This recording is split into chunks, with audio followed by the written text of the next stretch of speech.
Guys, welcome to D maths. Chapter है हमारा arithmetic progression, NCERT, exercise 5.2 और है बच्चों क्लास 10। तो चलिए बच्चों, अब हम वीडियो को स्टार्ट करते हैं क्वेश्चन नंबर 16 के साथ। क्या कह रहा है क्वेश्चन नंबर 16? चलिए पढ़ते हैं और करते हैं इसे। Determine the AP. हमें बच्चों एपी का पता लगाना है। देखो, डिटरमाइन द एपी का मतलब होता है एपी का पता लगाओ, मतलब पूरा का पूरा एपी ढूंढना है। ठीक है। whose third term is 16। हमें पूरे के पूरे एपी का पता लगाना है। एपी में तो फर्स्ट टर्म भी होती है, एपी में तो सेकंड टर्म होती है, थर्ड टर्म होती है, बहुत सारी टर्म होती है ना एपी में, तो है ना, बहुत सारी टर्म होगी। लेकिन उसने कहा है आपको एपी ढूंढना है पूरा। अब एपी ढूंढने का मतलब ये नहीं है कि आप 12, 13, 14 टर्म निकालो। अरे शुरुआत की 4 टर्म भी ढूंढ दी ना तो बहुत है। जिसमें से तीसरी टर्म बच्चों हमें दे रखी है 16, तो तीसरी टर्म हमारी क्या है 16, मैंने लिख दिया। ठीक है। And the seventh term exceed the fifth. वो कह रहा है जो सातवीं टर्म होगी, चलो बनाते हैं एक बार। ये चौथी टर्म है, ये पांचवी टर्म है, ये छठी टर्म है और ये सातवीं टर्म है। वो कह रहा है जो सातवीं टर्म है ना बच्चों, वो बड़ी है। एक्सीड मतलब ये टर्म जो है वो बड़ी है, और कितनी, और किससे बड़ी है? पांचवी टर्म से, फिफ्थ से बड़ी है, वो भी 12। चलो एक काम करते हैं, बड़ी किसको बोल रहा है? वो इसको कह रहा है। ये वाली जो टर्म है ना बच्चों, ये वाली टर्म वो बड़ी बोल रहा है इससे। मैंने एरोस के जरिए समझाने की कोशिश की आपको। सेवेंथ टर्म बड़ी है फिफ्थ टर्म से, और यहां पर बोला हुआ है the seventh term exceed the fifth by 12। हमारी जो सातवीं टर्म है वो पांचवी टर्म से ज्यादा है, और कितनी ज्यादा है? 12। कुछ एक तरीके से अगर मैं देखा जाए, मुझे जो जो चीजें दे रखी है मैं लिख लेता हूं। ये जो लाइन बोली ना तीसरी टर्म 16 है, तो वो मैं लिख देता हूं तीसरी टर्म है आपकी 16। चलिए ठीक है, एक तो ये लिख लिया मैंने। ठीक है, और क्या क्या चीजें गिवन है, और जो ये लाइन बोली है इससे भी एक इक्वेशन बन सकती है, मैंने बनाना भी सिखाया आपको। लेट सपोज बच्चों मैं आपसे कह रहा हूं ये वाली, देखो ध्यान से, एक काम करते हैं, इसे ब्लू मार्कर से लिखा दे, पांचवी टर्म। ठीक है, ये हमारी बच्चों फिफ्थ टर्म है। हमारा ब्लू मार्कर हमारी फिफ्थ टर्म है, और हमारा जो रेड मार्कर है वो हमारी सेवेंथ टर्म है। आपको पता है सेवेंथ टर्म ज्यादा है, तो देखो मैंने उसे ऊपर रखा है। और कितनी ज्यादा है बच्चों? आपको पता है इनके बीच में गैप जो है 12 का है। ये 12 ज्यादा है, या फिर कह लो ये 12 कम है। ये है हमारी आपकी सातवीं टर्म, और ये है हमारी पांचवी टर्म। तो देख लो सातवीं टर्म बड़ी है। अगर मुझे इक्वेशन, अभी तो नहीं बन सकती, अभी तो बिल्कुल भी नहीं बनेगी। सातवीं टर्म और आपका पांचवी टर्म ये इक्वल बिल्कुल भी नहीं हो सकती अभी फिलहाल। ठीक है, ध्यान से देखना, सातवीं टर्म हमारी बड़ी है और हमारी पांचवी टर्म क्या है बच्चों? छोटी। अगर मुझे इन्हें बराबर करना है तो या तो मुझे इस टर्म को 12 जोड़ना पड़ेगा। गैप क्या है इन दोनों का? 12। बोला है ना 12 बड़ी है। या तो मुझे इस पांचवी टर्म में 12 जोड़ना पड़ेगा, या तो मुझे इस सातवीं टर्म में 12 माइनस करना पड़ेगा। दो ऑप्शन है इसे इक्वल करने के, तो मैं ये वाला ऑप्शन चुनता हूं। पांचवी टर्म में 12 को जोड़ दूंगा, हो गया इक्वल। तो चलिए पांचवी टर्म में जैसे मैंने 12 को जोड़ा, ये हो गया इक्वल। ठीक है भाई, चलो ये बन गया। अभी इन दोनों से क्या सॉल्व करते हैं देखते हैं, चलो आगे। आपको पता है अगर आपको एपी निकालना है, पूरा का पूरा एपी निकालना है, एपी के लिए हमें first term, second term, third term, मतलब कोई सी भी सारी टर्म निकालनी है। मैंने आपको एक बात बोली थी, याद करो। अगर आपके पास ये दो चीजें हैं, ये और ये, अगर आपके पास ए माने की फर्स्ट टर्म, डी माने की कॉमन डिफरेंस, अगर आपके पास बच्चों ये दोनों आ गए ना, तो आप पूरा का पूरा एपी लिख सकते हो। पूरा का पूरा एपी, कोई दिक्कत नहीं। जिसको फर्स्ट टर्म और कॉमन डिफरेंस पता चल जाता है वो पूरे के पूरे एपी को लिख सकता है, पूरे कंप्लीट एपी को, कोई प्रॉब्लम नहीं होगी।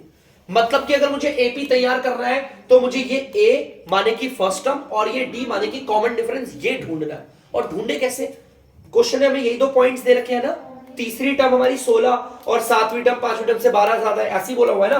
तो इसका मतलब इन्हीं दोनों की मदद से निकालना है। चलो चेक करते हैं। तीसरी टर्म का फॉर्मूला नीचे पुट कर देता हूं, इसके a plus 2d equal to 16। यार ये आगे तो सॉल्व हो ही नहीं रहा, नहीं हो रहा तो ऐसे टेस्ट छोड़ दो, कोई बात नहीं। यहां पर देखो सातवीं टर्म का फॉर्मूला लिख सकता हूं, a प्लस 6d इक्वल की जगह पर इक्वल। यहां पर पांचवी टर्म का फॉर्मूला लिखा जा सकता है, देखो बच्चों क्या है, a प्लस 4d प्लस ये रहा और आ गया 12। एक काम करता हूं, सारे वेरिएबल वालों को एक तरफ कर लेता हूं। ठीक है, a प्लस 6d। बच्चों यहां पर प्लस का a है, इधर आके हो जाएगा माइनस का। यहां पर प्लस का 4d है, इक्वल के उस पर आ जाएगा माइनस का 4d। फिर ये इक्वल उतार दिया और यहां पर क्या बचा प्लस का 12। देखो बाकी सबको मैं इधर लेकर आया इसलिए उनके साइन चेंज हो गए, ठीक है, आरएचएस से वो एलएचएस आ गए। अब जरा नजर मारी मैंने, यहां पर देखो ए, अरे यहां पर भी ए है, सेम है ना एकदम। जब भी एकदम सेम टर्म हो, यहां पर भी ए और यहां पर भी ए, और इनके साइन अलग है। देखो बच्चों ध्यान से, इसका साइन है प्लस का और इसका साइन है माइनस का, सेम टर्म लेकिन साइन है अलग, तो हम इन्हें कैंसिल आउट कर देते हैं। कैंसिल हो गए। अच्छा कैंसिल होने के बाद देखो क्या हो रहा है, यहां पर प्लस का 6d और ये माइनस का 4d, इन्हें सॉल्व करोगे तो 2d आ जाएगा, प्लस लगाने की जरूरत नहीं। अरे यहां पर तो 2 मल्टीप्लाई हो रहा है, उधर जाकर क्या हो जाएगा डिवाइड। डिवाइड का मतलब क्या होता है बच्चों, नीचे चला जाएगा, मतलब कि dr में जाएगा। क्लियर है। देखो यहां पर 12 और यहां पर 2 तो नीचे आ गया। अरे ये तो कट रहा है, काट लेते हैं। देखो ध्यान से, ये दोनों 2 के टेबल से कट रहे हैं 1 और 6 बारी में, तो d आ गया। अरे d आ गया, ये देखो ये वाला तो आ गया। चलो भाई एक चीज तो आ गई हमारी, देखो इसी से आई है जो हमें दे रखा है, d हमारा 6 आ गया। बच्चों कभी भी ना टेंशन मत लेना, ये मत सोचना कि सर को कैसे पता चल रहा है क्या सॉल्व है। भाई जो मेरा गिवन पार्ट होता है उसी को सॉल्व करने से आंसर आते हैं। देखो ये गिवन पार्ट है ना, एक तो ये वाला पार्ट गिवन है जो क्वेश्चन ने दिया हुआ था, और एक तो ये वाला पार्ट गिवन था, तो जिनको गिवन होते हैं ना उन्हीं को सॉल्व करो, आ जाएगा। अब देखो बच्चों ये d है, मैंने देखा यहां पर d जो है हमारा 6 है। अगर मैं इस d की वैल्यू 6 को यहां पर पुट कर दूं, a प्लस 2 की जगह 2, यहां पर d 6 है ना, तो मैं यहां पर d की जगह पर 6 लिख दूंगा और बाकी जगह पर 16 कर दिया। ठीक है, क्लियर है पक्का। तो देखो क्या होता है देख लेते हैं। और बच्चों एक चीज के लिए इसे हाईलाइट करना पड़ता है, मैं इसको बोल देता हूं पहली इक्वेशन, और यहां पर अगर कोई टीचर देखेगी ना, यार a की जगह पर a आया, प्लस की जगह पर प्लस आया, 2 की जगह पर 2 आया, लेकिन d की जगह पर 6 कैसे आ गया, तो यहां पर देयरफॉर का साइन बनाकर लिख देना फ्रॉम फर्स्ट। मतलब मैम बोलेगी अच्छा d की जगह पर 6 लगाया पहली इक्वेशन के से, पहली इक्वेशन में मैम को दिख जाएगा d हमारा 6। ठीक है, तो चलो अब इसे आगे करते हैं। a plus 2 6 12 equal to 16। जैसा कि आपको पता है बच्चों ये प्लस का 12 है, उधर जाकर हो जाएगा माइनस का 12, तो a आपका 4 आ गया। लो बच्चों a भी आ गया। और मैंने आपको बोला था ना कि एक बार आपको ये फर्स्ट टर्म मिल जाए और कॉमन डिफरेंस मिल जाए, कोई सी भी टर्म लिख सकते हो बच्चों, कोई सी भी टर्म। देखो फर्स्ट टर्म तो हमें पता चल गया 4 है, तो मैं तो डायरेक्ट 4 पुट कर देता हूं। लो कर दिया 4, डायरेक्ट पुट कर दिया 4। फर्स्ट टर्म तो हमारी 4 निकल गई है। सेकंड टर्म निकालनी है तो अब तो फॉर्मूले है। मैं आपको सेकंड और फोर्थ टर्म निकाल के दिखाऊंगा, बाकी सारी की सारी आगे वाली आप निकाल लीजिएगा। सेकंड टर्म बच्चों, सेकंड टर्म का फॉर्मूला क्या होता है, a प्लस 2 है ना, तो 1d कर देंगे। a की जगह पर क्या आएगा बच्चों 4, फर्स्ट टर्म हमारी 4 है, प्लस 1 की जगह 1, और d कॉमन डिफरेंस हमारा 6 निकला है। 4 प्लस 1 को 6 से करेंगे 6 आएगा, 10 आ गया। देख लो बच्चों सेकंड टर्म हमारी 10 आ गई है, तो मैं मार्कर से 10 लिख देता हूं। एक काम करता हूं छठी टर्म और निकाल देता हूं, ठीक है, बाकी आप खुद निकालना, फॉर्मूला आपको आता ही है। चलिए सिक्स्थ टर्म निकाल देता हूं। सिक्स्थ टर्म का फॉर्मूला क्या होता है, a प्लस, यहां पर 6 है तो एक कम कर देना 5d हो जाएगा। a मतलब कि फर्स्ट टर्म जो कि आपका 4 है प्लस 5, और कॉमन डिफरेंस आपको पता है 6 है, 4 प्लस 5 6 30 आ गया 34। सिक्स्थ टर्म बच्चों 34 आ गई, तो मैंने यहां पे 34 लिख दिया। बाकी टर्म्स आप खुद भी निकाल सकते हो बच्चों, आराम से आप इजीली निकाल लोगे। ठीक है, तो अब मैं करता हूं क्वेश्चन का एंड और बढ़ते हैं अगले पार्ट पे। तो बच्चों आप लोग देख सकते हैं 17th पार्ट, जल्दी से पढ़ते हैं। Find the 20th term from the last term of the AP. आपको एपी दे रखा है, वो कह रहा है आपको 20वीं टर्म निकालनी है, लेकिन पीछे से, लास्ट से। मतलब लास्ट से चलूंगा तो इस पूरे एपी को उल्टा कर देता हूं। देखो बच्चों ध्यान से,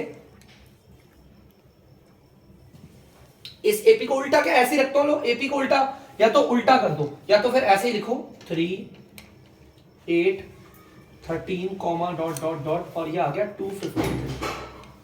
ठीक है, अब जैसा कि आपको पता है अगर मैं लास्ट से स्टार्ट करूंगा तो ये आएगा पहली टर्म पे, फिर दूसरी, तीसरी, चौथी, पांचवी चलती रहेगी। ये भी कुछ ना कुछ टर्म होगी, ये भी कुछ ना कुछ टर्म होगी, और ये भी कुछ ना कुछ टर्म होगी, है ना।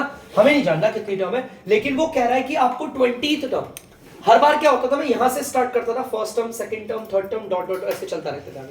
इस बार वो कह रहा है 20th टर्म आप निकालोगे, लेकिन आप पीछे से स्टार्ट करोगे, तो कोई बात नहीं, इसमें भी कर लेंगे, क्या दिक्कत है। देखो सिंपल अगर मैं 20th टर्म निकालना चाहता हूं तो 20th टर्म का फॉर्मूला होता है a प्लस 19d, यही होता है। आपका a क्या है भाई, ये रहा फर्स्ट टर्म 253, क्योंकि इस बार मैं यहां से स्टार्ट कर रहा हूं। 253 की जगह 253 लिख दिया, प्लस की जगह प्लस लिख दिया, 19 की जगह 19 लिख दिया। अब d क्या है, कॉमन डिफरेंस, तो निकाल लेते हैं कॉमन डिफरेंस। बच्चों देखो कॉमन डिफरेंस निकालते बहुत बच्चों की ना गलती हो जाती है यहाँ पर। सर क्या से, मैं इसीलिए आपको एडवाइस करूंगा इस पूरे एपी को उल्टा कर दो। देखो उल्टा करके दिखा रहा हूं मैं आपको, टेंशन मत लेना। देखो कैसे उल्टा कर रहा हूं, दिखा रहा हूं आपको। देखो पहले 253 उतार दिया, डॉट डॉट डॉट, फिर आ गया 13, फिर आ गया 8, फिर आ गया 3। देखो ये पूरा एपी उतार दिया, ये आपके पहले टर्म। मैंने एपी को ही उल्टा कर दिया, यहां से बोला था ना उसने स्टार्ट, उसने यहां से स्टार्ट बोला 1 2 3, तो मैंने काम करके पूरा एपी उल्टा कर दिया। लो ठीक है, ये भी कुछ ना कुछ टर्म चल रही होगी। तो मुझे कॉमन डिफरेंस निकालना है। कॉमन डिफरेंस का मतलब क्या होता है, दो लगातार टर्म को माइनस कर दो। देखो मैंने ये दो लगातार टर्म ले ली, ये भी तो दो लगातार टर्म है, लेकिन पहले मैं इसको लूंगा। भले अभी नहीं पता ये कौन सी टर्म पे आ रहा है, लेकिन कोई बात नहीं, लगातार तो है ना दोनों टर्म। आपको पता है पहले इस वाली को लिखते हैं, बाद वाली को, फिर बाद में इस पहली वाली को। यहां माइनस करोगे, माइनस का 5 आ गया कॉमन डिफरेंस। ठीक है, आप चाहो तो इन दो लगातार टर्म को भी ले सकते थे, लेकिन पहले आप बाद वाली टर्म को लिखते हैं, फिर पहले वाली टर्म को। यहां पर माइनस का 5 आ गया। 253 प्लस माइनस माइनस 19 को करोगे आ जाएगा 95। 8 और 5 158। तो बच्चों 20th टर्म मैंने निकाली और आखिरी से निकाली है। ठीक है, उसके कहने का मतलब तब यहां से स्टार्ट करोगे, first second third fourth fifth sixth seventh ऐसे करके। ठीक है, तो इस तरीके से देखो यहां पर आसानी से हमने 20th टर्म निकाल दी। सिंपल था, तो जल्दी से बच्चों आप लोग भी कर लीजिए। तो बच्चों आप लोग देख सकते हैं क्वेश्चन नंबर 18 हमारा, the sum of the fourth and eight term of an AP is 24। वो कह रहा है एक एपी की अगर आप चौथी और आठवीं टर्म को जोड़ते हो, सम करते हो, तो आपका आंसर 24 आता है। चलो पहले लिखते हैं इसे।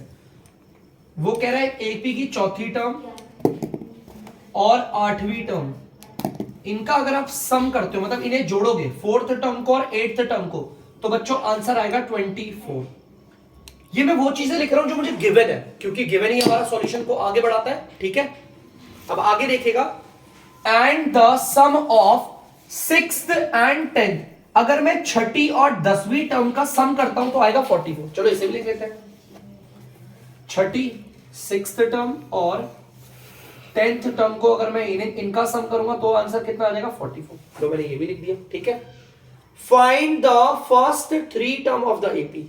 हमें एपी की शुरुआत की 3 टर्म निकालनी। भाई शुरुआत की 3 टर्म कौन सी होती है एपी में, तो मैं यहां पे लिख देता हूं, एपी की शुरुआत की 3 टर्म कौन सी होगी, यही होगी, फर्स्ट टर्म, सेकंड टर्म और थर्ड टर्म, यही होती है ना। शुरुआत की 3 टर्म तो यही होती है एपी में, पहली, दूसरी और तीसरी। और मैंने आपको इससे पहले भी बताया है, अगर आपको एपी की कोई सी भी टर्म निकालनी हो, आपको सिर्फ 2 चीजें चाहिए। एक चाहिए ए, जिसे हम बोलते हैं फर्स्ट टर्म, एक चाहिए डी, जिसे हम बोलते हैं कॉमन डिफरेंस। अगर आपने ये 2 निकाल लिए, ए का मतलब होता है फर्स्ट टर्म और डी का मतलब होता है कॉमन डिफरेंस, अगर आपने ये 2 निकाल लिए, फिर पहली, दूसरी, तीसरी क्या कोई सी भी निकाल लोगे टर्म। ठीक है, तो चलिए देखते हैं यार ये ए और डी कैसे निकलेंगे। यही पार्ट हमें गिवन है ना, यही निकलवाना। तो चलो चेक करते हैं, देखते हैं कैसे। बच्चों देखो फोर्थ टर्म का फॉर्मूला क्या होता है, आपको पता है a प्लस 3d, यही होता है फोर्थ टर्म का फॉर्मूला। प्लस की जगह पर प्लस कर दिया, एट्थ टर्म की जगह पर क्या आ जाएगा a प्लस 7d, जहां से ये तो कर सकता हूं, इक्वल टू 24। चलो और करते हैं सॉल्व। देखो सेम सेम वाले दिख रहे हैं। देखो यहां पर भी a है और यहां पर भी a है, इस बार साइन अलग अलग नहीं है, यहां पर भी प्लस का है, यहां पर भी प्लस का है, काट मत देना, अलग अलग नहीं है, साइन सेम है। a और a को सॉल्व करोगे 2a। ठीक है, अब देखना बच्चों ध्यान से, यहां पर देखिए प्लस का 3d और यहां पर देखिए प्लस का 7d, अगर आप इसे जोड़ेंगे तो ये आ जाएगा प्लस का 10d इक्वल टू 24। अब ये आगे कुछ सॉल्व तो हो नहीं रहा, तो जहां से ना मैंने क्या कर लिया, इसे मान लिया पहली इक्वेशन, या इसे छोड़ भी सकते हो, अभी नहीं हो रहा सॉल्व तो आगे बढ़ जाते हैं। यहां पर करते हैं इसे सॉल्व। सिक्स्थ टर्म की जगह पर क्या लिख सकते हो, इसका फॉर्मूला वो होता है आपका a प्लस 5d, प्लस की जगह पर प्लस, 10th टर्म की जगह पर क्या लिख सकते हैं, इसका फॉर्मूला लिख सकते हैं a plus 9d equal to 44। ठीक है, सिक्स्थ टर्म की जगह उसका फॉर्मूला, 10th टर्म की जगह उसका फॉर्मूला, बाकी सब एज इट इज। सेम यहां पर भी अगर आप देखोगे बच्चों, ये a और ये प्लस का a सेम है, तो ये आपस में जुड़ के हो जाएगा 2a। यहां पर अगर आप ध्यान से देखेंगे ये प्लस का बच्चों 5d है और ये प्लस का 9d है। अगर आप इन्हें सॉल्व करोगे तो प्लस का 14d आ जाएगा, प्लस का 14d इक्वल टू 44। चलिए मैं इनको और आगे सॉल्व नहीं कर रहा, मैं इसे ऐसे ही रहने देता हूं। तो मैंने इसे ऐसे ही छोड़ दिया बच्चों। ध्यान से देखना, हमारी अगर देखेंगे ये वाली हो जाती है पहली इक्वेशन, आगे सॉल्व तो नहीं हो रही, और ये वाली हो जाएगी दूसरी इक्वेशन। मैंने आपको बताया था बहुत ऐसे क्वेश्चंस भी करे हैं। इन दोनों को बच्चों हम करेंगे एलिमिनेशन मेथड से, बाय एलिमिनेशन मेथड। मैं लिख देता हूं यहां पर by elimination method. Elimination method में हम क्या करते हैं, पहले इक्वेशंस को उतारते हैं पहली इक्वेशन को 2a प्लस का 10d, चलो यहां से उतारता हूं, सॉरी 2a प्लस का 10d इक्वल टू 24। देखो बच्चों ये हमारी पहली इक्वेशन है, लिख देता हूं मैं यहां पर पहली इक्वेशन। ठीक है, उतार दी। अब बच्चों ध्यान से देखना, दूसरी इक्वेशन को नीचे उतार देता हूं 2a प्लस का 14d इक्वल टू 44। ये बच्चों हमारी दूसरी इक्वेशन, ये भी उतार देता हूं दूसरी इक्वेशन। अब बच्चों पहली इक्वेशन और देखो ये पहली इक्वेशन है और ये दूसरी इक्वेशन है, इन दोनों में या तो ये a वाले सेम हो पूरे पूरे या तो d वाले सेम हो। देखो यहां पे सेम आ गए, देखो है सेम। अगर ये सेम है, या तो a वाले सेम होते ही है, देखो ये 2a ये 2a, या तो फिर ये d वाले, इन दोनों में से कोई एक अगर सेम होता है, देखो यहां पर a वाले एकदम एग्जैक्टली सेम है, यहां देखो बच्चों 2a और नीचे देखो 2a सेम है ना, तो ऐसी केस में हम इस सिचुएशन में हम मल्टीप्लाई करते हैं इक्वेशन को 1 से। ऊपर वाली इक्वेशन को भी किससे मल्टीप्लाई करेंगे 1 से, और नीचे वाले को भी किससे करेंगे 1 से। अब देखो 1 से क्यों करा, ताकि बदले ना। 1 से अगर इस पूरी इक्वेशन को मल्टीप्लाई करोगे तो सेम ही आएगा। देखो सेम क्या आएगा, 2a प्लस का 10d इज इक्वल टू 24। 1 से इस पूरी इक्वेशन को मल्टीप्लाई करा, सेम आ गया। अब नीचे वाले को भी 1 से मल्टीप्लाई करेंगे, सेम आएगा 2a प्लस का 14d इक्वल टू 44। इसके अगला रूल होता है नीचे वालों का साइन हो जाता है चेंज। यहां पर ये प्लस है, यहां पर भी ये प्लस, सबका साइन चेंज हो जाएगा। देखो बच्चों ये प्लस है, इसको हटाओ और बना दो माइनस, ये प्लस है इसे हटाओ यहां बनाओ माइनस, और ये प्लस है इसको भी हटा दो बन गया माइनस। ठीक है, तो चलिए देखते हैं, अब इसे सॉल्व करते हैं।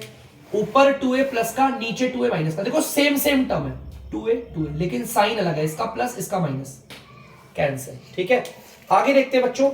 ऊपर है प्लस का 10d, नीचे है माइनस का 14d, तो माइनस का 4d आ गया इक्वल। ऊपर है प्लस का 24, नीचे है माइनस का 44, तो इसे सॉल्व करोगे तो आ जाएगा माइनस का 20। ठीक है, यहां पर माइनस का 4 हो रहा है मल्टीप्लाई, उधर जाकर होगा डिवाइड, मतलब कि आ जाएगा बच्चों नीचे। ये देखो नीचे आ गया, यहां मल्टीप्लाई था उधर डिवाइड हो गया। तो चलिए बच्चों जल्दी से काटते हैं, माइनस से माइनस कट गया, 4 1 जा और 4 5 सा।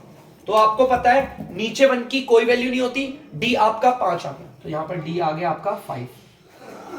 बच्चों कॉमन डिफरेंस निकल गया, ये देखो ये तो निकल गया, बस कितना ये निकल गया। अगर ये निकल गया बस हमें a निकालना। अब आपको आगे का रूल पता है, ये जो निकला है पुट दिस इन, आप इसे कोई सी भी इक्वेशन में बैठा सकते हैं। इसको मैं पहली पे बैठाऊं या दूसरी पे बैठाऊं, किसी पे बैठा सकते हैं, मैं इसे पहली इक्वेशन बैठाऊंगा, इन फर्स्ट इक्वेशन। अब रूल क्या कहता है, ध्यान से सुनना, मुझे इसे पहली इक्वेशन पे बैठाना है ना, तो पहले तो मैं इस पहली इक्वेशन को उतारूंगा। तो ध्यान से सुनना बच्चों, उतार देते हैं जल्दी से। पहली इक्वेशन देखो ये 2a plus 10d equal to 24। देखो ये मैंने पहली इक्वेशन उतार दी।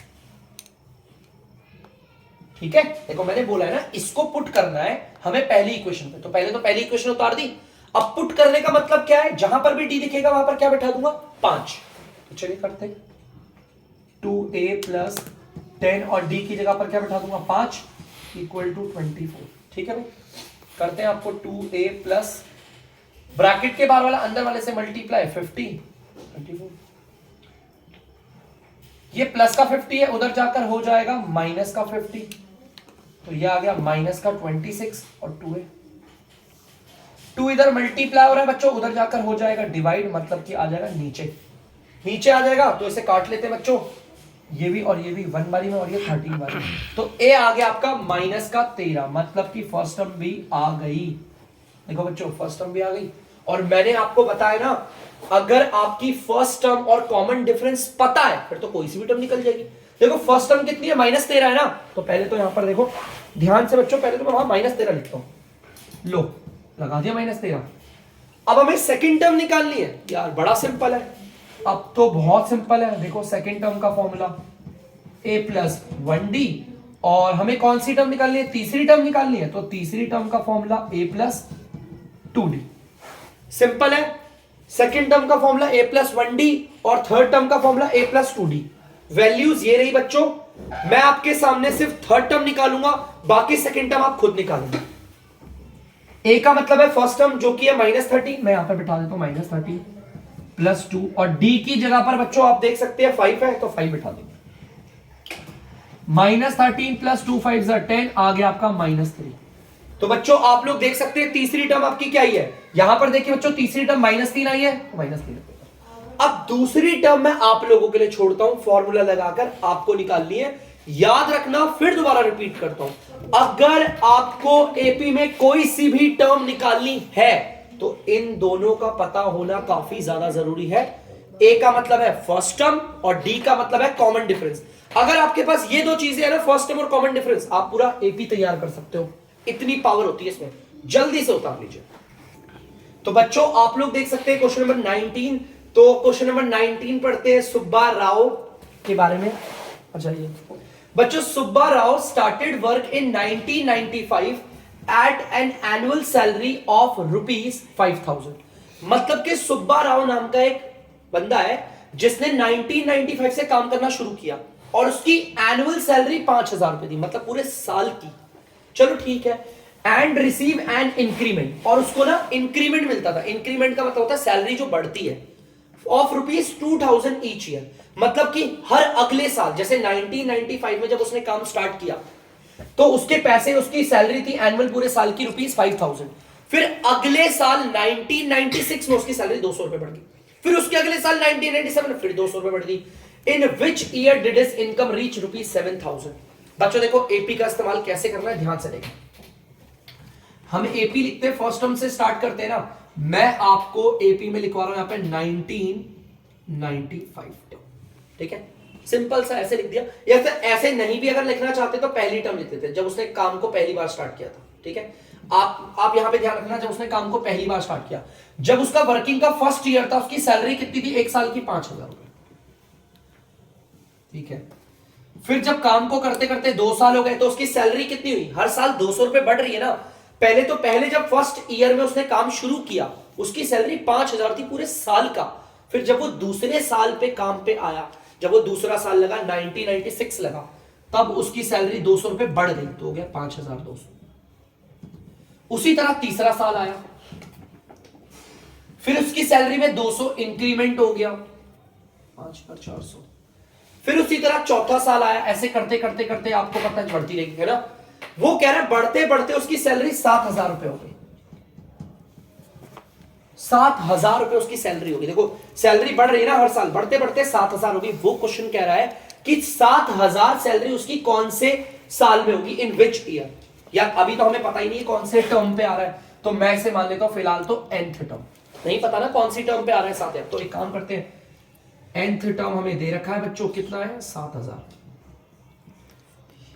nth टर्म का फॉर्मूला होता है a प्लस n-1d इक्वल की जगह इक्वल 7,000।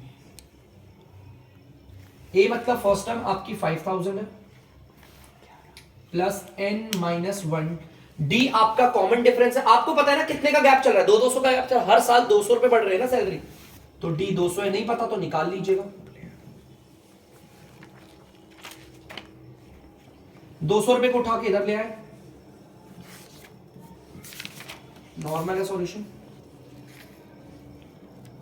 प्लस प्लस प्लस 200 को n से किया 200, n प्लस माइनस माइनस 200 को 1 से किया 200, 7,000। तो चलिए बच्चों अब देखते हैं 5,000 और माइनस का 200, इसे अगर आप सॉल्व करेंगे तो ये आ जाएगा 4,800, और ये आ गया प्लस का 200 n इज इक्वल टू 7,000। बच्चों यहां पर ये प्लस का उधर जाके माइनस का हो जाएगा, माइनस का 4,800, ये 200 n इज इक्वल टू, इसमें से अगर इसे माइनस करेंगे तो 2 और 4 2 2200 आ गया, ठीक है, 2200 आ गया। 200 आपको पता है इधर यहाँ पर मल्टीप्लाई होगा, उधर जाके डिवाइड होगा, तो डिवाइड होके कर लेते हैं डिवाइड बच्चों, 200 0 से 0 कटा, 2 1 2 11, मतलब कि 11। एन आ गया आपका 11 आ गया बच्चों, तो यहां पर मैं लिख दूं 11। मतलब कि जब उसे काम करते करते 11 साल बीत गए थे तब जाकर उसकी सैलरी 7,000 हुई। बच्चों काम कब शुरू करा था देखो उसने 1995 में, फिर 1996, फिर 1997, 1998, 1999, ऐसे करते करते करते करते जब हमारा 11 साल हो गए उसे काम, कब काम शुरू कब किया था उसने 1995 में किया था काम शुरू, ठीक है ठीक है 1995 में किया था ना। 11 साल बाद उसकी सैलरी इतनी, या 11 साल पे हुई उसकी सैलरी इतनी, तो 11 जोड़ लो, 11 साल बाद ही तो हुई है। देखो 1995 में तो उसने शुरुआत करी थी 5,000 में, यहां पर मुझे क्या पता चला ये 11वीं टर्म पे आ रहा है 7,000, इसका मतलब 11 साल लगे उसे, तो 11 साल जोड़ देते हैं, 5 में से 1 अच्छा है और ये, तो आंसर कुछ आ रहा है 2006। तो बच्चों जो हमारा सुब्बा राव था उसकी सैलरी 7,000 रुपए कब हुई, जब उसे सन 2006 चल रहा था। समझना ध्यान से, ये तो मैंने N11 निकाला है, आपको पता चल गया होगा 11वीं टर्म पे, इसका मतलब बच्चों उसे काम करते करते 11 साल हुए तब जाके उसकी सैलरी 7,000 हुई। शुरुआत की थी 1995 में, 1995 में, तो 11 साल जोड़ने के बाद 2006 आ रहा है, मतलब कि सन 2006 में सुब्बा राव की सैलरी 7,000 पहुंची। ठीक है, इसको हमने देखो एपी के जरिए करा है, तो सारी प्रॉब्लम्स को समझना सीखें, जल्दी से उतार लीजिए। तो बच्चों आई होप आप लोगों ने क्वेश्चन को उतार लिया होगा। अब मैं करता हूं वीडियो का एंड, तब तक के लिए बच्चों अगर आपको डीमैथ्स की वीडियो पसंद आ रही है तो वीडियो को लाइक करें, शेयर करें और चैनल को सब्सक्राइब करें। बाय।